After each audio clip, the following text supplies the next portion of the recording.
दोस्तों आज के इस वीडियो में हम बात करने वाले हैं क्लास 12 इंग्लिश 100 मार्क्स के प्रोज सेक्शन का एक chapter A child is born के बारे में। यहाँ पे इस वीडियो में हम लोग ऑब्जेक्टिव टाइप क्वेश्चन को कवर करेंगे। मतलब इस चैप्टर से जो भी क्वेश्चन आपके एग्जाम में आ सकते हैं वो सारे क्वेश्चंस को अच्छे से एक एक करके बारी बारी से समझते हुए चलेंगे और आपको हिंदी में भी बताएंगे जिससे आपको समझने में खास करके कोई दिक्कत ना हो। देखिए हम लोग यहाँ पे ये सारे ऑब्जेक्टिव टाइप क्वेश्चन को देखे उससे पहले चलिए राइटर के बारे में जान लेते हैं, लेखक कौन है इनके। और इसके बारे में जब जान लेंगे तब क्या होगा कि ऑब्जेक्टिव क्वेश्चन आपको बनाने में काफ़ी हेल्प मिलेगी, क्योंकि ऑब्जेक्टिव क्वेश्चन राइटर रिलेटेड भी बहुत ज़्यादा आती है आपके एग्जाम में। तो चलिए पहले जान लेते हैं ए चाइल्ड इज बॉर्न के राइटर कौन हो जाते हैं, जर्मन ग्रे। तो आपको ये याद रखना है जर्मन ग्रे इसके राइटर हो जाते हैं ए चाइल्ड इज बॉर्न के। और इनका जन्म कब हुआ था, इनका जन्म हुआ था 29 जनवरी 1939 को। कहाँ पर, ऑस्ट्रेलिया में। 29 जनवरी 1939 को ऑस्ट्रेलिया में इनका जन्म हुआ था। तो ये कहाँ के राइटर थे, ऑस्ट्रेलियन राइटर थे, बहुत ही फेमस वहाँ के प्रसिद्ध राइटर थे। German grey was a famous Australian writer, वो वहाँ के बहुत ही प्रसिद्ध राइटर थे, लेखक थे। अब यहाँ पे देखिए नीचे क्या लिखा हुआ है, in this essay she has focused on the social and culture aspect regarding parents child and child family relationship. ये जो है ना चैप्टर के बारे में बताया गया है। ए चाइल्ड इज बॉर्न में एक्चुअल में क्या हुआ है, किस चीज़ के बारे में इसमें बात किया गया, वो चीज़ बतलाया गया है। तो देखिए इसका मतलब हिंदी में क्या होता है आपको बतलाते हैं। इस निबंध में उन्होंने माता पिता और बच्चे के पारिवारिक संबंधों के बारे में सामाजिक और सांस्कृतिक पहलुओं पर ध्यान केंद्रित किया है। मतलब किस पर ध्यान केंद्रित किए हैं, सामाजिक और पारिवारिक सांस्कृतिक पहलू जो होती है उस पर ये ध्यान केंद्रित किए हैं। कौन, जर्मन ग्रे जी।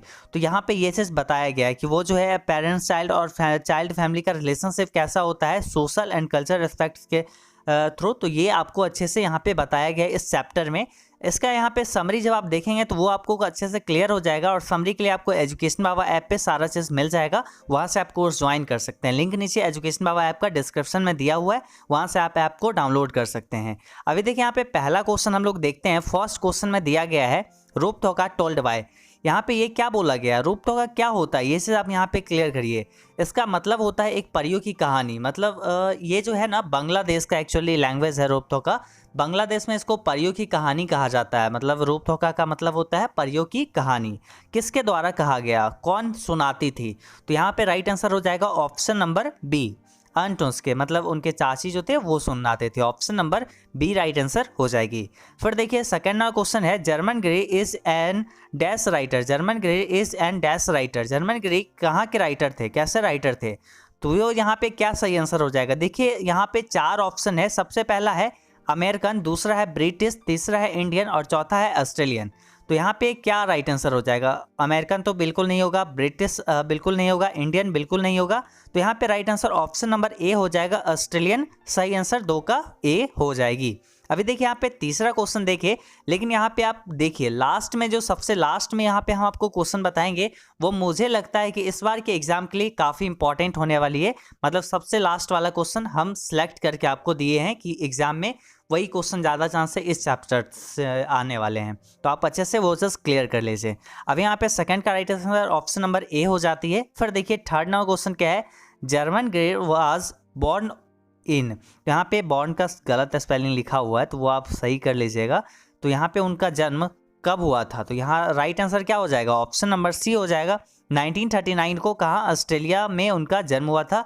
क्लियर, यहाँ पे ऑप्शन नंबर 3 का सी राइट आंसर हो जाएगी।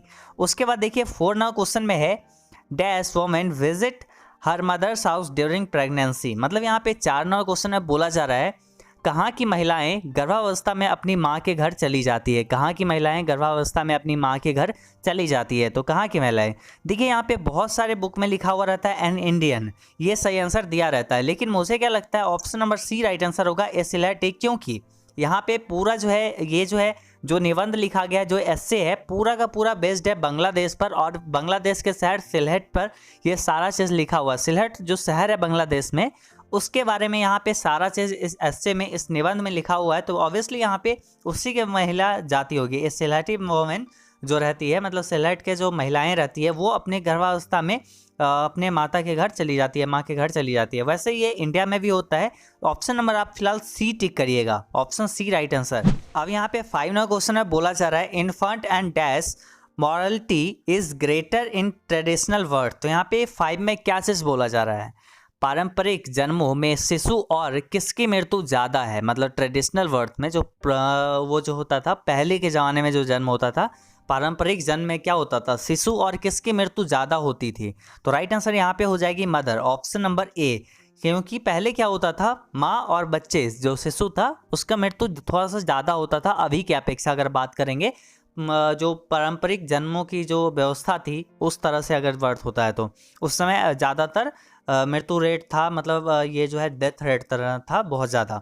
Option number A right answer हो जाएगी। फिर देखिए 6 नंबर क्वेश्चन क्या है, इसमें बोला जा रहा है क्या चीज़, selective women and her child are given new dress on the day of dash day of the birth. तो यहाँ पे 6 में बोला जा रहा है सिलहटी महिला और उसके बच्चे को जन्म के कितने दिन बाद नई ड्रेस दी जाती है। तो देखिए यहाँ पे इंडिया में क्या होता था, 6 यहाँ पे होता है, छठिहार के दिन 6 न जो छठा दिन होता है उस दिन दिया जाता है। लेकिन यहाँ पर क्या है कि सिलहट के बारे में बात किया गया, सिलहट में क्या होता है बांग्लादेश में, और 7 हो जाएगा, यहाँ पे 7वां दिन दिया जाता है। Option number B right answer हो जाएगी। अब देखिए यहाँ पे 7 नंबर क्वेश्चन है, इसमें बोला जा रहा है dash is an extract from sex and density. ये यहाँ पे बोला जा रहा है उदाहरण इसका सेक्स एंड डेंसिटी से किसका हुआ है। तो राइट आंसर यहाँ पे हो जाएगा ए चाइल्ड इज बॉर्न, इसका उदाहरण हुआ है। ऑप्शन नंबर ए सही आंसर हो जाएगी। अब देखिए यहाँ पे 8 नंबर क्वेश्चन में बोला जा रहा है क्या चीज, a child is born is written by. A child is born is written by, किसके द्वारा ए चाइल्ड इज बॉर्न लिखा गया है। तो यहाँ पे तो कोई डाउट नहीं, obviously option number A right answer हो जाएगा, German Greed. Option number A सही आंसर हो जाएगी। और देखिए अभी यहाँ पे हम लोग ए चाइल्ड इज बॉर्न के बारे में बात कर रहे हैं, लेकिन अभी तक जितने भी चैप्टर्स हैं जो अभी तक हो चुकी है वो सारा वीडियो का लिंक आपको नीचे प्लेलिस्ट का लिंक डिस्क्रिप्शन में मिल जाएगा। तो आप वहाँ से और भी जो पुराने वीडियोस हैं, मतलब जो इस पूरे बुक में आपको पढ़ना है वो सारे वीडियोस वहाँ पे प्रॉपर मिल जाएंगे। तो आप जाके बारी बारी से एक एक करके देख लीजिए अगर आप नहीं देखे हैं तो। देखिए 9 नंबर क्वेश्चन में बोला जा रहा है क्या चीज़, who visits mother's house as a reward of pregnancy. तो यहाँ पे 9 में क्या बोला जा रहा है, कौन गर्भावस्था के पुरस्कार के रूप में माँ के घर आती है। तो यहाँ पे क्या राइट आंसर हो जाएगा, राइट आंसर यहाँ पे हो जाएगा सिलहट वोमेन, मतलब सिलहट के जो महिलाएं रहती है वो आती है। ऑप्शन नंबर ए सही आंसर हो जाएगी। देखिए 10 नंबर क्वेश्चन है, married women do not become member of their new family until they have.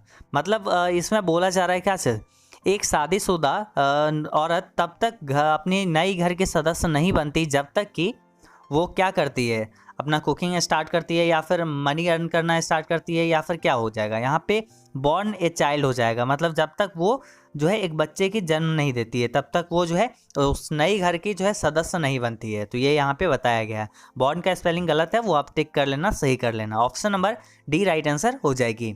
देखिए 11 नंबर क्वेश्चन में बोला जा रहा है new clothes are brought for. New clothes are brought for मतलब किसके लिए लाया जाता है, नए कपड़ा जो है किसके लिए लाया जाता है। तो एक बेबी के लिए लाया जाता है और मदर के लिए, माँ के लिए लाया जाता है। तो ऑप्शन नंबर यहाँ पर सी राइट आंसर हो जाएगा, यानी बोथ, दोनों के लिए जो है नए कपड़ा लाया जाता है 7वां दिन। कहाँ पे, सिलहट यानी बांग्लादेश में। अब देखिए 12 नंबर क्वेश्चन में बोला जा रहा है in Bangladesh dash is a kind of fairy tales. In Bangladesh dash is a kind of fairy tales. Fairy tales का मतलब क्या होता है, परियों की कहानी। फेरी टेल्स का मतलब परियों की कहानी। कहाँ पर ये जो है क्या चीज़ जो है ये होता है, फेरी टेल्स होता है, मतलब परियों की कहानी होता है बांग्लादेश में। तो रूपथों का होता है। ऑप्शन नंबर ए सही आंसर हो जाएगी। और आपको बताए थे लास्ट वाला क्वेश्चन मुझे लगता है कि इंपॉर्टेंट है, तो ये क्वेश्चन आप अच्छे से याद रख लीजिए, ये आप स्टार मार्क्स लगा के इसको नोट कर सकते हैं। ये क्वेश्चन ज़्यादा इंपॉर्टेंट है। ऑप्शन नंबर ए सही आंसर हो जाएगी। और देखिए यहाँ पे ये सारा तो हो गया, इस चैप्टर में से जितने क्वेश्चन थे वो सारा कुछ आपको बता दिए हैं।